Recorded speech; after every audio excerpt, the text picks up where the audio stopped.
Fox News Alert, 9 a.m. Eastern on this Thanksgiving morning. President Trump set to speak with members of the military on this Thanksgiving. Members of the military all across the world, obviously in harm's way. The president will have a little bit of time on the video conference to thank them. We should get that video in as it happens. We will, of course, bring it to you as it happens.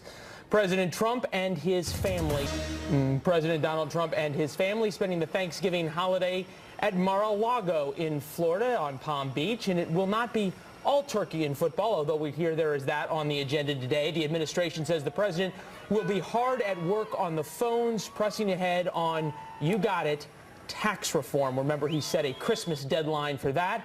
Good morning. Happy Thanksgiving to you and yours at home. Happy Thanksgiving. Great to be with you. Thanksgiving. Thankful for such a wonderful co-anchor. I'm Leland Vittert, inside America's newsroom. And I'm Arthel Neville. Bill and Sandra are off. Happy Thanksgiving to all of you. President Trump taking to Twitter this morning with a Thanksgiving message, touting progress made in his first year in office. And Phil Keating is live in West Palm Beach, Florida. Phil, so the president appears to be quite thankful this morning. Do tell. Yes, he's thankful for the military and their service. He's also thankful for the state of the nation and his family, and he's especially thankful for the existence of Twitter. For the second straight morning at his Mar-a-Lago oceanfront estate, the president, on his extended Thanksgiving holiday with his family, hitting the Twitter at about sunrise. The most recent one said, "Make America great again," quite simply. But the big one about Thanksgiving said this, quote, "Happy Thanksgiving. Your country is starting to do very well. Jobs coming back, highest stock market ever, military getting really strong. We will build the wall. VA taking care of our vets. Great Supreme Court justice, record cut in regs, lowest unemployment in 17 years. Clearly, the president hitting on a few of his successes over this first year of his administration. The administration, as well as the press office, said this working vacation, as they call it, will be more about governing, less about golfing. And for the president, that means a whole lot of working the phones, in particular talking with senators, Republican senators, perhaps some Democratic senators, trying to get a majority to pass that big Senate tax cut and tax reform bill. You know, it's already passed in the House, and then it would have to go to a conference committee to come out with an agreeable joint bill. And then the president, of course, would just love to sign that into law before year's end. That would be a major campaign accomplishment. Leland? I'll take it here. I'll take it, Phil. Say, what do you think about Twitter going to 480 characters? Anyway, we move on now. We are expecting a presidential Thanksgiving message to the nation, aren't we?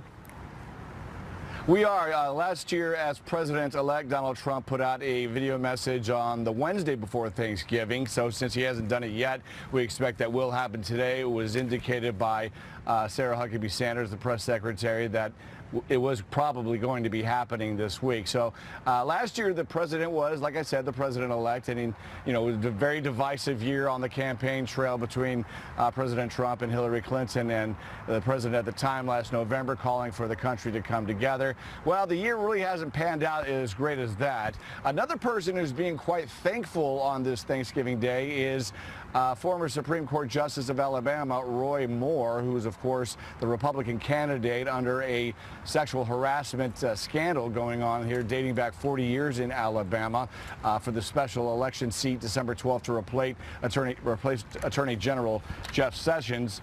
He's thankful because of the president's near endorsement, or non-endorsement, however you want to view it, on Tuesday at Marine One before flying from D.C. down here. President Trump said that basically having the Republican is better for a vote for the tax cut bill. And he also said that Doug Jones, the former U.S. attorney and Democrat in the race, was bad on crime, bad on the border, bad on the military. Jones, for his behalf, yesterday putting out a brand new campaign ad with several of the alleged victims, who were all teenagers at the time. They say Roy Moore tried to approach them in a very inappropriate way. So a lot of developments here today. It's Thanksgiving. The weather's absolutely splendidly gorgeous. Could rain this afternoon, but to my favorite Arthel Neville and Leland Vittert, happy Thanksgiving. Happy Thanksgiving to you, Mr. Phil. We love you as well. And meanwhile, there is a new scandal rocking Capitol Hill. The Washington Post reporting that Congressman Joe Barton of Texas sent sexually explicit photos, videos, and messages to a woman and threatened that he would report her to Capitol Police if she went public. Claudia Cowan is live in Los Angeles, and there is more behind the headlines on this one, right, Claudia? That's right, Arthel. Good morning to you, and also happy Thanksgiving. That's right, another day, another lawmaker accused of inappropriate sexual behavior. In this case, as you mentioned, we're talking about Congressman Joe Barton of Texas, longtime congressman from the north part of that state. Early yesterday, Barton apologized after a nude photo of him circulated on social media. It appeared on an anonymous Twitter account along with a lewd text message. The Washington Post then published an article stating an anonymous woman shared with them other images and videos that Barton sent her years prior. The woman, who has not been identified, also played a recording of a phone conversation she had with Barton back in 2015. The Post said that recording captures the 68-year-old North Texas Republican warning her against using the materials in a way that would hurt his long political career. In a statement to the Post, Barton himself said that a transcript of the recording may be evidence of a potential crime against him. One legal observer explains. Listen. Let's say he shared this with a person. If that person provided that image unedited to a third person who then posted it on the internet, that act of sharing that image unedited would constitute a violation of the Texas revenge porn laws. Congressman Barton went on to add, quote, "As the transcript reflects, I offered to take the matter to the Capitol Hill Police to open an investigation. Today, the Capitol Police reached out to me and offered to launch an investigation, and I have accepted. Because of the pending investigation, we will have no further comment." So, Arthel, this could be a very rare case where the man accused of bad behavior and making threats ends up pursuing legal action, claiming he is the victim. We'll be following this one. Okay, Claudia Cowan, thank you. Leland? Two more women are now accusing Minnesota Senator Al Franken of inappropriate touching, bringing the total number of accusers now to 4. Meanwhile, as Phil Keating talked about, Alabama Senate candidate Roy Moore is again denying claims he tried to engage in sexual relationships with underage girls, despite, as the last count had it, 8 women coming forward about this. Joining us now, Sarah Westwood, White House correspondent for the Washington Examiner. Happy Thanksgiving, Sarah. Happy Thanksgiving. And what a wholesome topic we have to talk about today. And that's sort of where we begin in this. Does Congress risk losing any moral credibility, however minor it might have been, that they had if they continue to protect their own on this? Yeah, I'm not sure how much moral credibility Congress had to begin with, but Fair. Certainly if they allow lawmakers who have been accused by multiple women of sexual misconduct, including while they were in office, as is the case with Senator Franken, and they don't call for a resignation or even open an official ethics investigation. Remember, Leland, Senator Franken has called for an ethics investigation into himself, but that hasn't actually progressed forward yet, even though we're at 4 women now. Yeah, but there's hundreds of ethics investigations, and very rarely, if ever, do they actually result in anything. What is the backstory on this? Are members unwilling to go ahead and say things about the other members? And with that, we're going to interrupt you, Sarah, and bring in President Trump, who's talking to the troops from Mar-a-Lago. We're getting that video coming in right there. And now the president. Defend freedom. So we want to thank you all very much. Very, very special people. It doesn't get more special. Representing the Army, we have the 1st Brigade Combat Team of the 82nd Airborne, who are conducting operations in Kandahar, Afghanistan, in support of Operation Freedom's Sentinel. Colonel Toby, and where is Toby? Raise your hand, Toby. Where's Toby? Thank you, Toby. I hear so many good things about you, Toby. That's good news.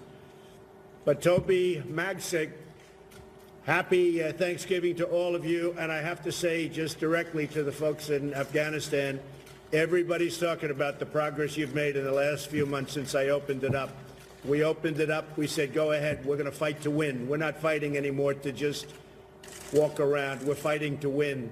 And you people are really, you've turned it around over the last 3 to 4 months like nobody's seen, and they are talking about it. So thank you very much, brave, incredible fighters. Direct Support Team Gulf of the Marine Corps Special Operations is also on the line. These great Marines are operating in Iraq in support of Operation Inherent Resolve. Major Jonathan Rigline is the commanding officer. Semper Fi. Semper Fi. I have a great Marine who's the Chief of Staff. As you know, John Kelly is doing an incredible job, just like any Marine would. And Major, to you and to all the Marines doing this great work in delivering defeat after defeat to ISIS, what you're doing with ISIS is, again, being talked about. We're being talked about again as an armed forces. We're really winning. We know how to win. But we have to let you win. They weren't letting you win before. They were letting you play even. We're letting you win. I also want to say hello to Captain Dave Stoner and all of the sailors aboard the USS Monterey, sailing in support of both the 6th and 5th fleets. The Monterey's primary missions include ballistic missile defense, anti-air warfare, anti-surface warfare, and anti-submarine warfare. Thank you to everyone aboard the USS Monterey for your dedication. Thank you very much. We're also joined by the 74th Expeditionary Fighter Squadron from Incirlik Air Base. Lieutenant Colonel Craig Morrish, your squadron has done a tremendous job, tremendous, and we appreciate it. The fight against ISIS, it's coming our way. It's coming our way. Big, big difference. A lot of things have happened. They say we've made more progress against ISIS than they did in years of the previous administration. And that's because I'm letting you do your job. You're performing more than 1,000 missions over the skies of Iraq and Syria in the last 4 months. We're very, very proud of you. Believe me, everybody in this country is watching, and they're seeing positive reports for a change instead of the neutral and negative reports. It's all positive. To the Coasties aboard the Cutter Wrangel, welcome and happy Thanksgiving. Lieutenant Ryan Hudson, you and the entire crew aboard the Wrangel are doing incredible work in the Arabian Gulf, performing theater security, defense operations, and maritime infrastructure protection. Thank you very much for your service. Very important area. For each of you, I know it's hard to be away from home at this time of the year. We're doing well at home. The economy is doing really great. When you come back, you're going to see with the jobs and companies coming back into our country, and the stock market just hit a record high. Unemployment's the lowest it's been in 17 years. So you're fighting for something real. You're fighting for something good. A lot of things have happened with our country over the last very short period of time, and they're really good. They're really good. I especially like saying that companies are starting to come back. Now we're working on tax cuts, big, fat, beautiful tax cuts. And hopefully we'll get that, and then you're going to really see things happen. So as we give thanks for this holiday, I know I speak on behalf of all Americans when I say that we totally support you. In fact, we love you. We really do. We love you. And this is a Thanksgiving that you won't forget, because you're in a very different part of the world than you were used to, but boy, are you doing a job there. And thank God for you. Thank God for you. We also want to give thanks to our loved ones, our amazing military families. I know they miss you, and they miss you so deeply and so badly there. Every bit as important as everyone else you work with, because they put up with so much. They put up with the time away and all of those things that they have to endure, and they endure it because they love our country and because they love you. And believe me, I know so much about military families. They respect and appreciate what you're doing for this country, and they respect and appreciate what you're doing for them as a family. So your families love you, and they miss you. And again, I'm surrounded by reporters and press, and I'm going to ask them to leave, and we're going to have very confidential, personal conversations. We're set up for that. You know, it's really wonderful what technology. So I'll ask the press. All right, so President Trump kicking the press out so he can have a chat with the troops, some in Afghanistan, some in Iraq, also some sailing there in the Arabian Gulf that he talked to in the fighter squadrons at Incirlik Air Force Base. Arthel, it was sort of striking how he had this tone not only of thanks for the troops and what they're doing, but talking about real world, how he feels his orders have changed ground truth for how they carry out the fight, not only against ISIS, but against the Taliban as well. Yeah, I noticed that too. To your point, Leland, the president saying, we are really winning. We know how to win. We're letting you win.